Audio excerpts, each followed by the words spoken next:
Do New Mexicans put chili on everything?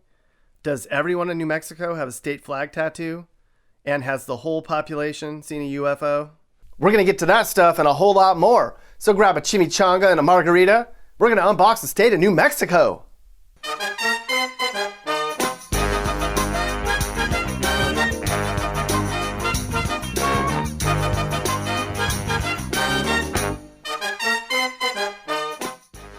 Ooh, where are we? Looks like a kitchen. Somebody is making green chili bean and rice stuffed carne adovada sopapillas with cheese. But this isn't just any green chili bean and rice stuffed carne adovada sopapillas with cheese.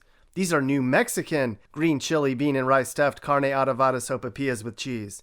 But it's New Mexico. We should get out of the kitchen. More on the food later.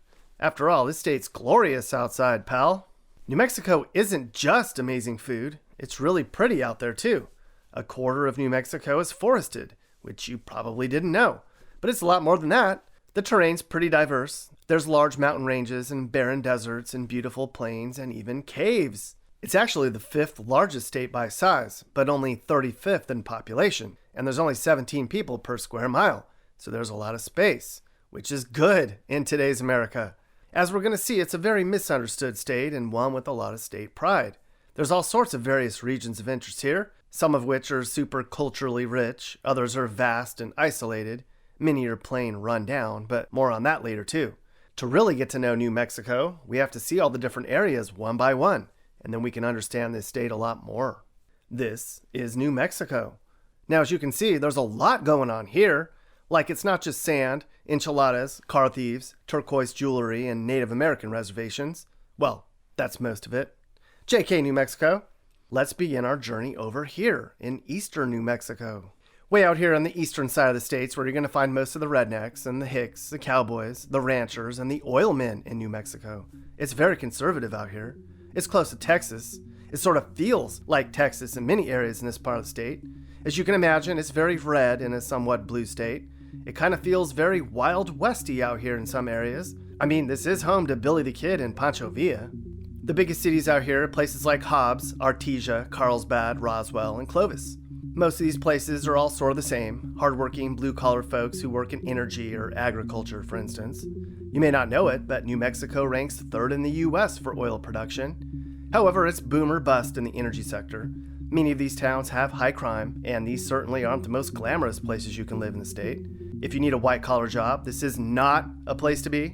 It's hot and dusty and isolated and somewhat poor. It's pretty though. Homes out here can range from anywhere between $50,000 in the bad areas to $300,000 in some of the nicer parts of these towns. They all get kind of a bad rap for being bad places to live, but there's some good people there. Carlsbad's the biggest of these cities at 114,000 people, but none of eastern New Mexico is growing anymore. Nearby is the Carlsbad Caverns National Park, which is a series of limestone caves and natural passages beneath the New Mexico desert. There's nothing like it. Of course, everybody's heard of Roswell. It's a big tourist draw with all sorts of alien-themed attractions. Lots of people in New Mexico still believe an alien craft crashed out here, and because of the vast landscapes and the history of supposed alien activity in this state, many people here swear they see weird lights in the sky all the time. Ooh. But that's not all in terms of alien activity in New Mexico. Up here in northern New Mexico is the Dulce Base in the mountains near Colorado. Some say there's an underground base here where the US government talks to aliens. I'm sure the aliens are pretty disappointed in us right now. I can only imagine that conversation. But the northern New Mexico area is a lot more than alien activity. Taos is here. There's a lot of museums and art galleries in Taos. If you're young and don't already have a job, you won't like it there. If you're retired and have a creative spirit, you'd love it. But it's expensive. Homes are about $400K. Nearby is Taos Pueblo, the oldest still standing building in the country. This whole thing is made of adobe. And Pedro is working on an adobe. Can you say that with me? Adobe. Adobe. Adobe is a brick made from sun-dried earth and straw. Many of the houses in New Mexico, no matter where you are, continue the tradition of adobe-style home. There's a lot of skiing up here. Taos Ski Valley is the biggest ski resort in the state. New Mexico has 8 ski resorts total. Angel Fire is nearby and also very popular and pretty too. New Mexico's mountains begin at the southern edge of the Rocky Mountains. In between the mountain ranges up here are two communities of note. One is Los Alamos National Laboratory, a U.S. Department of Energy lab where they design weapons and spaceships and supercomputers. This is where we made our first nuclear weapons that were dropped on Japan. That was terrible. Most of the people here are like the smartest people in the country. That's one reason New Mexico has the most PhDs per capita of all states. You probably wouldn't fit in. And then of course there's Santa Fe, the state capital. You probably wouldn't fit in here either. It's actually the oldest state capital in the country. This is a very eclectic place that was once a smallish art town, but it's become a wealthy enclave filled with artists and hipsters, snobs, tourists, spiritualists, and out-of-touch retirees. If you're rich enough to be able to afford to live here, good for you. Or dumb enough to buy a home in Santa Fe's hillsides, that's because of all the forest fires which break out in the state every summer. If you insist on a home here, be ready to pay more than $1 million. Many people here have the state flag tattooed onto their bodies. That's a big thing here in New Mexico, having a Zia symbol tattoo. If you move here, you'll be pressured to do the same yourself. If you're into art, you'd love Santa Fe. There's more than 100 galleries on Canyon Road alone. There's also operas here, but who watches operas anymore? Besides all the artwork, jewelry is a big deal here in Santa Fe. Many people are into authentic Native American jewelry with turquoise in it. Many of the jewelry dealers in Santa Fe purchase jewelry from people on the reservations, and then they resell it at a huge markup. Poor Native American people. Speaking of Native Americans, this is as good a time as any to visit Northwest New Mexico. A lot of this part of the state's made up of Native American reservations and really poor, struggling former oil towns. This is also a good time to talk about New Mexico's terrible rankings. I mean, we had to get to it eventually, right? Now I know I'm hard on this state a lot, but I'm not the only one. New Mexico consistently ranks as one of the worst places you can live overall. Much of that's due to high crime and high poverty. And outside of eastern New Mexico, up here is where much of the crime and poverty is. Gallup and Farmington are two of the biggest places in northwest New Mexico. Both are pretty poor and run down. In many areas just outside of town, people have to drive miles on dirt roads to get to their homes, and the post office has to take off-road jeeps to get people their mail. Some people drive 40 miles to a grocery store. Sadly, these places are in a death spiral. The San Juan Basin was once the oil and gas hub in all of New Mexico, but those jobs are gone now and they haven't figured out a way to fix things yet. But this is one reason New Mexico ranks 6th in the nation for welfare recipients per capita. The reservations up here are super poor, but you probably knew that already. New Mexico ranks 4th for most Native Americans in the country. This is one of the most diverse states, by the way. It's 49% Hispanic, 37% white, 10% Native American, 2% black, and 2% Asian. That's why you need to speak Spanglish here, like no tango money, or el shopping, which means the mall, or estoy full. But you never say that here. The food's too good. And speaking of crime, we should now go to Albuquerque. I knew I should have taken that left turn at Albuquerque. The Burque, the ABQ, the Q, the Dirty Q, the 505, home of the Burqueños, or just criminals. No, that's mean. There's some really super cool people here. But the number of crazies and the druggies and criminals here are just too much to handle sometimes. Now, we talked about crime in this state. Albuquerque is the main reason this state ranks as the most dangerous state in the country. I mean, honestly, I don't really feel like there's a part of New Mexico that I would ever be afraid to go into, you know? Yeah, I hear a lot of stories of Albuquerque though. Albuquerque definitely does have a lot of crime. You'll hear gunshots apparently throughout the night. Downtown Albuquerque, and there's some sketchy areas of Albuquerque that are just you don't leave your car unlocked, you know? You don't leave your windows rolled down and stuff like that.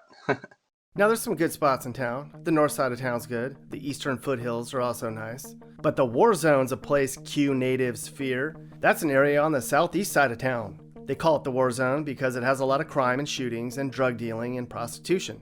They put up speed bumps and have blocked off many streets here to inhibit certain traffic patterns, but it doesn't work.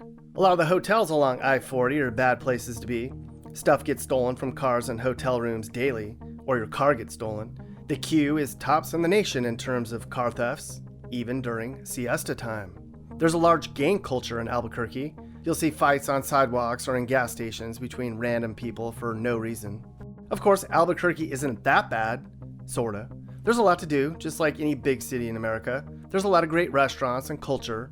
The University of New Mexico is here. Besides the whole chili rivalry thing that I'll talk about later, you have to kind of choose between UNM and New Mexico State. You're either a Lobo or an Aggie. Albuquerque hosts the biggest hot air balloon festival in the world every October. It's a spectacle you have to see in person. The ABQ is home to Tim's Place, which claims to be the friendliest restaurant in the world. And I hear the owner, Tim Harris, gives out hugs. Let's call them. Closed? That's not cool. Forever? No more hugs? What a loss. We need more Tims in this world, especially in Albuquerque. Moving on, we come to the region that's south of Albuquerque. There's a few places of note here. Truth or Consequences is along I-25, which also happens to be a major drug route from Mexico. The city used to be called Hot Spring, but then in 1950, a game show dared them to rename their town, and they actually did. In the mountains here are cool little towns. One of them is Ruidoso, a resort town with gambling, horse racing, golfing, and skiing nearby. A lot of people retire here. Lots of Texans come here for vacations. New Mexicans have a love-hate relationship with Texas vacationers who flood here during peak ski and summer vacation months. When it gets hotter than 100 degrees in Texas, West Texans come here in droves. It's also the closest ski resort to Texas, so there's that. White Sands is another of the state's national parks. The sands are made up of gypsum. People come from all over to play in these dunes. Moonwatching and stargazing are also popular here, as is hiking and biking. New Mexicans say one of the reasons they love their state so much is there's so much to do outdoors. But do they actually get outside? Sorta. New Mexico ranks about average nationwide in terms of time spent outdoors, for an average of 23 minutes a day. And the air's clean here too. New Mexico ranks 4th in the country for least pollution, and it gets an average of 278 days of sun each year. Good for you guys. Also down here is the White Sands Missile Range, which is the biggest military installation in the country. They test rockets and guns and atom bombs here. You wouldn't want to live nearby. It's another big hub for the state's PhDs, so you wouldn't fit in anyway. And speaking of PhDs, it's time to move to the last region of the state, southern New Mexico. Las Cruces is down here, which is home to New Mexico State University, which turns out a lot of engineers and aerospace people and agriculture grads, who then probably leave the state entirely after they graduate. Why did you leave? Because there's no jobs out there. Las Cruces especially. It's a big city. It's the second largest in New Mexico, but it's not that big. It's only like a little over 100,000 people. Yeah. There's some tech jobs, but there's no like entry level tech jobs out there. True. Are a lot of people leaving New Mexico when they finish college, and is it like brain drain, everybody leaves, or are you rare in that you left but most people stay? No, I think most people leave. On top of not being a lot of jobs, there's not a lot to do. I think you said it in one of the videos, where you rank the southwestern part of the U.S., where there's like nothing to do in New Mexico almost. It's like hiking and desert, Yeah. So I feel like a lot of people are just discouraged to stay because of that. Maybe because of family, they'll stick around. But yeah, I don't know. Las Cruces is a good place to live. A lot of people come here to retire. It can be a bit boring unless you like the outdoors, but it's far cheaper than in the northern mountains.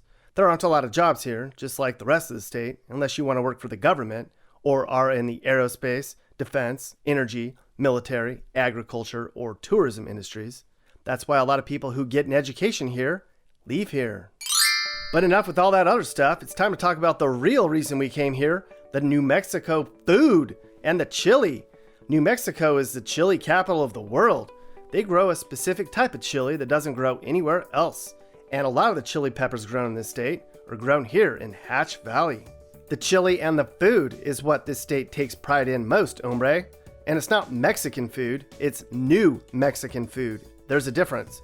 If you can wrap it with a tortilla and cover it with chili, they'll eat it here, because a big part of the food here centers around the chili. They put chili on everything here. Everything. If there's one thing New Mexicans can't agree on, it's red or green chili. They'll argue about it for days. Everything here has either red or green chili in it.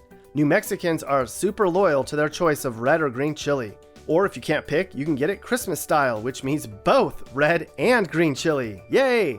A lot of the people in southern New Mexico like green chili, and folks Albuquerque north like red chili more. Sometimes. Sorta.